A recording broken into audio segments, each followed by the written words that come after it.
హే people, ఈ వీడియోలో నేను మీకు 'రాజా విక్రమార్క' తెలుగు మూవీ 2021లో రిలీజ్ అయింది. దాని గురించి డీటెయిల్‌గా ఎక్స్‌ప్లెయిన్ చేస్తాను. మూవీ స్టార్టింగ్‌లో 'రాజా విక్రమార్క' అండ్ గ్యాంగ్ ఏదో ఒక నైజీరియన్ క్రిమినల్ కోసం చేస్ చేసి వెతుకుతూ పట్టుకుంటారు. పట్టుకున్న తర్వాత తెలిసిందేంటంటే ఆ నైజీరియన్ క్రిమినల్ వెపన్స్‌ని సప్లై చేస్తారు. గురునారాయణ అనే ఒక అతన్ని కలిసాను, అతనికి వెపన్ సప్లై చేశానని చెప్తాడు. అది చెప్పిన తర్వాత బై మిస్టేక్ 'రాజా విక్రమార్క' ఆ క్రిమినల్‌ని చంపేస్తాడు. దాంతో టైటిల్ పడుతుందండి 'రాజా విక్రమార్క'. ఇప్పుడేంటంటే ఆ క్రిమినల్‌ని అనుకోకుండా చంపేయడం వలన గురునారాయణ అనే ఒక వ్యక్తిని కలిసానని మాత్రమే చెప్తాడు. అప్పుడు ఈ 'రాజా విక్రమార్క' వాళ్ళ బాస్ తనికెళ్ళబరినికి ఏం గుర్తొస్తుందంటే గురునారాయణ అనంగానే గురునారాయణకి ఒకే ఒక శత్రువు ఉన్నారు, చక్రవర్తి. అది సాయి కుమార్ గారు. ఈ చక్రవర్తి ఒకప్పుడు పోలీస్ డిపార్ట్మెంట్లో వర్క్ చేసి ఇప్పుడు హోమ్ మినిస్టర్ అయ్యారు పాలిటిక్స్లోకి వచ్చి. సో ఆయనకి గురునారాయణ్ వల్ల థ్రెట్ ఉందని మాత్రం అర్థమవుతుంది. కానీ ఎలా వస్తుంది, దేని ద్వారా వస్తుంది, ఇప్పుడు గురునారాయణ్ ఏం చేస్తున్నాడు, ఏంటి, అదేమీ అర్థం కాదు. సో హోమ్ మినిస్టర్ని కాపాడటం కోసం ఒక సీక్రెట్ మిషన్లో 'రాజా విక్రమార్క'ని హోమ్ మినిస్టర్ ఇంటి ముందే ఒక ఇల్లు తీసుకుని ఆయనకి కాపలా కాసే పనిలో పెడతారు. సో అలా పెట్టిన తర్వాత డైరెక్ట్గా హోమ్ మినిస్టర్ వాళ్ళ ఇంట్లోకి 'రాజా విక్రమార్క' ఎప్పుడు పడితే అప్పుడు వెళ్ళడానికి ఒక ఏజెంట్ ముద్దు కృష్ణ, ఈయన ఎల్ఐసి ఏజెంట్ అండి. హోమ్ మినిస్టర్ వాళ్ళ కూతురికి డ్యాన్స్ కూడా నేర్పిస్తారు ఈవినింగ్స్. సో ఆయనతో పరిచయం చేపిస్తారు. సో ఆయన ద్వారా ఎప్పుడైనా హోమ్ మినిస్టర్ వాళ్ళ ఇంటికి వెళ్ళేలాగా 'రాజా విక్రమార్క'ని సెట్ చేస్తారు. ఈ ప్రాసెస్లోనే హోమ్ మినిస్టర్ వాళ్ళ కూతురు హీరోయిన్ కాంతితో పరిచయం ఏర్పడుతుంది 'రాజా విక్రమార్క'కి. కాకపోతే ఏంటంటే ఆయన ఎన్ఐఏ ఏజెంట్ అని చెప్పినా సరే హీరోయిన్ నమ్మదు. కానీ అదే రోజు సాయంత్రం డాన్స్ మాస్టర్ తోటి వాళ్ళ ఇంట్లోనే 'రాజా విక్రమార్క'ని చూసినప్పుడు అతను నన్ను ఫాలో అవుతున్నాడేమో అని అనుకుంటుంది. కానీ అదే ప్రాసెస్లో తను ఒక మంచి క్లాసికల్ డాన్సర్ అని తెలిసిన 'రాజా విక్రమార్క' ఇంకా ఇష్టపడడం మొదలు పెడతాడు. సో ఆ లవ్ ట్రాక్ అలా నడుస్తున్న ప్రాసెస్లోనే గురునారాయణ్ వాళ్ళ అనుచరుల గురించి ఎంక్వైరీ చేస్తూ ఉంటాడు. అందులో ఒక ఆయన భద్రం ఆయన గురించి కూడా ఎంక్వైరీ చేస్తాడు 'రాజా విక్రమార్క'. అదే ప్రాసెస్లో కాంతి గురించి మొత్తం తెలుసుకొని, కాంతికి ఒక టెంపుల్ అంటే ఇష్టమని ఆ టెంపుల్కి తీసుకుని వెళ్ళి కాంతి కూడా తనని లవ్ చేసేలా చేసుకుంటాడు. ఆ తర్వాత ఒక లవ్ సాంగ్ ఉంటుంది. ఈ లవ్ సాంగ్లో కార్తికేయ డాన్స్ మూవ్స్ చాలా బాగుంటాయి. అండ్ సాంగ్ అయిపోయిన తర్వాత మళ్ళీ మనం స్టోరీలోకి వెళ్తూ ఉంటామన్నమాట. ఇన్వెస్టిగేషన్ అండ్ లవ్ ట్రాక్ సైమల్టేనియస్గా ప్యారలల్గా నడుస్తూ ఉంటుంది ఈ మూవీలో.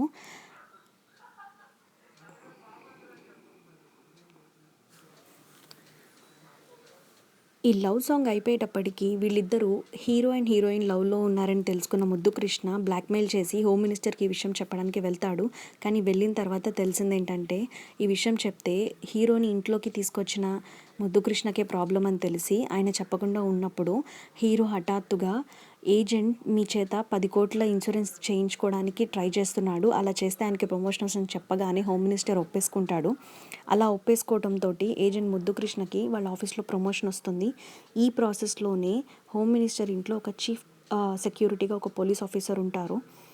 ఆయనకి ఆ హీరోయిన్ లవ్లో ఉన్న ఫోటో దొరికిన తర్వాత ఆయన హీరో ఇంటిని ఇంటి లోపలికి దొంగతనంగా వెళ్ళినప్పుడు వీళ్ళిద్దరి మధ్యన గొడవ జరుగుతుంది. ఆ గొడవలో తెలిసింది ఏంటంటే ఈయన కూడా ఒక ఎన్ఐఏ ఏజెంట్ అని చెప్పేసి.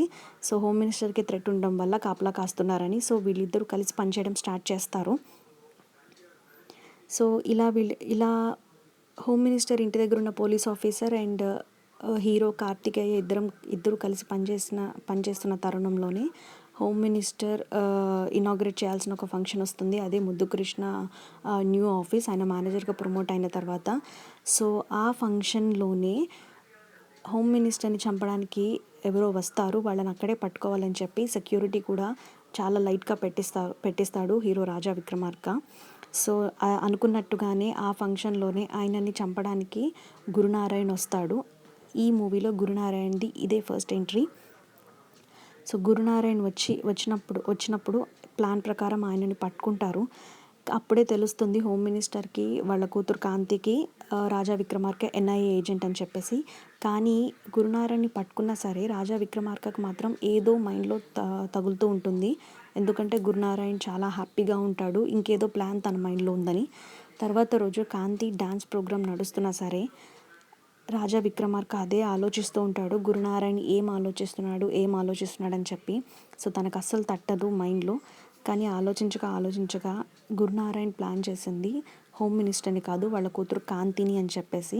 అది కనుక్కొని కాంతి డ్యాన్స్ చేస్తున్న స్టేజ్ మీదకి అలా వెళ్తాడో లేదో హఠాత్తుగా కింద సెట్ చేసిన హోల్లో నుంచి కాంతి కిందకి వెళ్ళిపోతుంది. అంటే తనని ట్రాప్ చేసి కిడ్నాప్ చేశారనమాట.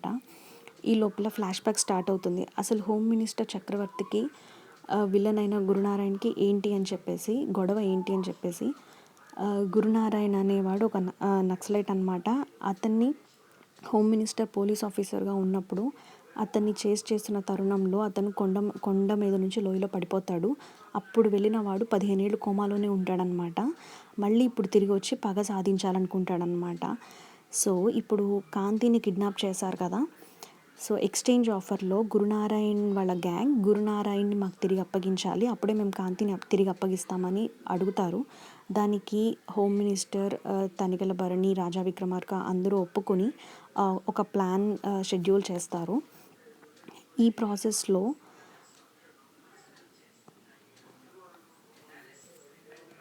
ఈ ఎక్స్చేంజ్ ప్రాసెస్ జరుగుతున్నప్పుడే హోమ్ మినిస్టర్ దగ్గర ఉన్న ఒక పోలీస్ ఆఫీసర్ గురునారాయణ్ మనిషి అని మనకు తెలుస్తుంది. అండ్ ఈ ఎక్స్చేంజ్ జరుగుతున్న టైంలో కాంతి రాజా విక్రమార్కని కలిసిన వెంటనే హోమ్ మినిస్టర్ గురునారాయణ్ని చంపడానికి ప్రయత్నిస్తాడు. ఎందుకంటే హోమ్ మినిస్టర్కి అస్సలు ఇష్టం ఉండదు గురునారాయణ్ని వదలటం. సో ఆ చంపే ప్రాసెస్లో రాజా విక్రమార్క గురునారాయణ్ని షూట్ చేసేటప్పుడు అందరూ అలర్ట్ అవుతారు. ఆ బుల్లెట్ మిస్ అవుతుంది, గురునారాయణ్ బతికే ఉంటాడు, అందరూ అలర్ట్ అవుతారు. 2 గ్రూప్స్ మధ్యలో ఫైట్ జరిగి కాంతి మళ్ళీ కిడ్నాపర్స్ గ్యాంగ్కి దొరికిపోతుంది. కాంతి మళ్ళీ కిడ్నాప్ అవుతుంది.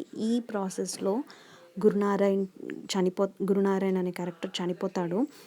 ఇంకొకటి హోమ్ మినిస్టర్కి తీవ్ర గాయాలయ్యి ఆయన హాస్పిటలైజ్ అవుతారు. అందరూ హోమ్ మినిస్టర్కి గాయాలయ్యాయని హాస్పిటల్కి తరలిస్తున్న టైంలో ఈ హోమ్ మినిస్టర్ ఇంటిలో ఉన్న security chief police officer Gurunarayana శవం దగ్గర ఏడుస్తూ ఉంటాడు. అప్పుడు అర్థమవుతుంది ఈ గురునారాయణ్కి పోలీస్ ఆఫీసర్ ఏదో దగ్గర బంధువని, కొడుకు అని కూడా అనుకోవచ్చు. మళ్ళీ ఫ్లాష్ బ్యాక్ వస్తుంది. సో ఈ ప్లాన్ మొత్తం వేసింది ఈ సెక్యూరిటీ చీఫ్ పోలీస్ ఆఫీసరే. అండ్ అతని పేరు గోవింద్ నారాయణ్. అండ్ ఆయన గురునారాయణ్ వాళ్ళ తమ్ముడు అని అప్పుడు మనకు అర్థమవుతుంది ఫ్లాష్ బ్యాక్లో. ఇంకా ఒక సాంగ్ మొదలవుతుంది. అప్పుడు ఒక సాడ్ సాంగ్ ఉంటుంది. ఈ సాడ్ సాంగ్లోనే హాస్పిటల్లో ఉన్న హోమ్ మినిస్టర్ చక్రవర్తి రాజా విక్రమార్కకి నువ్వు కాంతిని ప్రేమిస్తున్నావు నాకు తెలుసు, కాంతిని బాగా చూసుకో అని చెప్పి చనిపోతాడు. మళ్ళీ గురునారాయణ్ చనిపోయినందుకు గోవింద్ నారాయణ్ కూడా బాధపడుతూ గురునారాయణ్ గుర్తుగా ఒక కడియం చేతిని వేసుకుంటాడు. న్యూస్లో హోమ్ మినిస్టర్ చనిపోయిన వార్త విని కాంతి కూడా తీవ్రంగా బాధపడుతూ ఉంటుంది. ఇదంతా ఒక సాంగ్లో నడుస్తూ ఉంటుంది. ఒక సాంగ్లోనే మనకి ఒక 3 స్టోరీస్ చెప్పేస్తారు. సో మనకి మొత్తం అర్థమవుతుంది అనమాట ఈ ఒక్క సాంగ్లో. ఇంకా సినిమా దగ్గరికి క్లైమాక్స్కి చేరుకోవాల్సిన టైం వచ్చింది. సో ఈ సాంగ్ అయిపోయిన తర్వాత రాజా విక్రమార్కకి దొరికిన ఒక ఆధారం ప్రకారం కిడ్నాప్ గ్యాంగ్కి బషీర్ భాయ్ అనే ఒక అతను రౌడీని సప్లై చేశాడని అర్థమవుతుంది. ఆ బషీర్ భాయ్ దగ్గరికి వెళ్ళి నిజం తెలుసుకునే ప్రాసెస్లో బషీర్ భాయ్ ఎవరో తెలియకుండానే బషీర్ భాయ్ని కొట్టి చంపేస్తాడు. అతని దగ్గర ఉన్న ఫోన్లో ఒక ఇన్ఫర్మేషన్ మాత్రమే ఉంటుంది. ఆ ఇన్ఫర్మేషన్ తోటి మన గోవింద్ నారాయణ్ ఎవరైతే సీక్రెట్ సెక్యూరిటీ పోలీస్ ఆఫీసర్ ఉన్నారో ఆయనకి ఫోన్ చేసి ఇక కథ మొత్తం నడిపిస్తాడనమాట. ఈ యాక్షన్ సీక్వెన్స్ చాలా బాగుంటుంది. బషీర్ భాయ్ ఇంటికి వెళ్ళినప్పుడు రాజా విక్రమార్క ఈ ప్రాసెస్లోనే గోవింద్ నారాయణ్ కాంతిని చంపేయడానికి చాలా కోపంగా వస్తాడు ఇంటికి. సో కాంతిని చంపే ప్రాసెస్లోనే రాజా విక్రమార్క నుంచి ఫోన్ వస్తుంది. అంటే బషీర్ భాయ్ ఫోన్ నుంచి ఫోన్ వస్తుంది. ఈ ఫోన్ని ట్రాప్ చేసి ఎన్ఐఏ ఏజెంట్స్ వాళ్ళు హెచ్ఎంటీవీ అని ఒక ఆధారం పట్టుకుంటారు. అంటే కిడ్నాపర్స్ వెనకాల ఉన్న ఒక బ్యాక్గ్రౌండ్ వాయిస్లో తెలుస్తుంది ఏంటంటే వాళ్ళు హెచ్ఎంటీవీ చూస్తున్నారని. వెంటనే రాజా విక్రమార్క హెచ్ఎంటీవీ ఆఫీస్కి వెళ్ళి ఏమని అనౌన్స్ చేస్తాడంటే కాంతిని ప్రాణాలతో అప్పగిస్తే తన పేరు మీద ఉన్న 10 కోట్ల పాలసీని విడుదల చేసి 10 కోట్ల డబ్బు కిడ్నాపర్స్కి ఇప్పిస్తామని అనౌన్స్ చేస్తాడు. అప్పుడు గోవింద్ నారాయణ్ మనుషులు డబ్బుకు ఆశపడి కాంతిని వదిలేద్దామంటారు. దానికి ఒప్పుకున్న గోవింద్ నారాయణ్ ఏం చేస్తాడంటే బషీర్ భాయ్ని చంపించింది ఎన్ఐఏ ఏజెంట్ రాజా విక్రమార్క అని అతన్ని జైల్లో పెట్టిస్తాడు. కానీ రాజా విక్రమార్క ఎవరు ఊహించలేకుండా తనతో పాటే జైల్లో ఉన్న మత్తు పదార్థాలతో దొరికిపోయిన ఒక సెలబ్రిటీ ప్లేస్లో వచ్చి మళ్ళీ బయటకు తిరిగి వస్తాడు. ఇక లాస్ట్ ఫైట్ ఒక్కటే మిగిలింది. తను రాజా విక్రమార్క జైలు నుంచి వచ్చినప్పుడు తన 6 ప్యాక్ బయటపడుతుంది. ఆ సీన్ కూడా బాగుంటుందండి. ఇంకా లాస్ట్ క్లైమాక్స్లో గోవింద్ నారాయణ ఒక కిల్లర్ని మాట్లాడతాడు కాంతిని చంపేయమని చెప్పి వాళ్ళ మనుషులకి 10 కోట్లు వచ్చిన తర్వాత. కానీ స్పాట్కి చేరుకున్న రాజా విక్రమార్క కిల్లర్ని గమనించి కిల్లర్ ఎవరో తెలుసుకోవడానికి తను ట్రై చేస్తూ ఉంటాడు. రాజా విక్రమార్క కిల్లర్ని పట్టుకుంటే గోవింద్ నారాయణ్ బయటపడతాడని చెప్పేసి గోవింద్ నారాయణ్ కూడా ఆ కిల్లర్ దగ్గరికి వెళ్తూ ఉంటాడు. అప్పుడు గోవింద్ నారాయణ్ని కాపాడే ప్రాసెస్లో రాజా విక్రమార్కకి అర్థమవుతుంది గోవింద్ నారాయణ్ ఎవరో. ఇంకా లేట్ చేయకుండా గోవింద్ నారాయణ్ స్టోరీ మొత్తం తనకు అర్థమైపోతుంది. సో అప్పుడు తనికెళ్ళ భరణి కాంతిని కాపాడిన తర్వాత గోవింద్ నారాయణ్కే అప్పచెప్పి ఒక సేఫ్ ప్లేస్లో కాంతిని తీసుకుని వెళ్ళు అని అప్పచెప్తాడు. ఆ సేఫ్ ప్లేస్లో ఆల్రెడీ రాజా విక్రమార్క ఉంటాడనమాట. ఇదిగోండి ఈ సీక్వెన్స్లోనే పోలీస్ ఆఫీసర్ని కాపాడే క్రమంలో తను గురునారాయణ్కి దగ్గర చుట్టమని చెప్పేసి తనకు తెలుస్తుంది ఆ చేతి కడియం వల్ల. తనికెళ్ళ భరణి చెప్పినట్టే గోవింద్ నారాయణ్ కాంతిని సేఫ్ ప్లేస్కి తీసుకుని వెళ్ళినప్పుడు అక్కడ ఆల్రెడీ రాజా విక్రమార్క తనని చంపడానికి రెడీగా ఉంటాడు. అప్పుడే తెలుస్తుంది గోవింద్ నారాయణ్కి తన గురించి రాజా విక్రమార్కకి మొత్తం నిజం తెలిసిపోయిందని చెప్పేసి.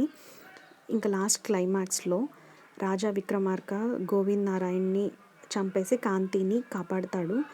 ఈ సినిమా మొత్తంలో ఏంటంటే ఈ క్లైమాక్స్ సీన్లో కార్తికేయ లుక్స్ చాలా చాలా బాగుంటుంది. అండ్ కొంచెం తెలివితేటలు, కొంచెం తింగర్తనం ఉన్న హీరోయిజం. ఈ సినిమా సన్ నెక్స్ట్లో ఉందండి. మీకు నచ్చితే చూడండి. Please like, share and subscribe.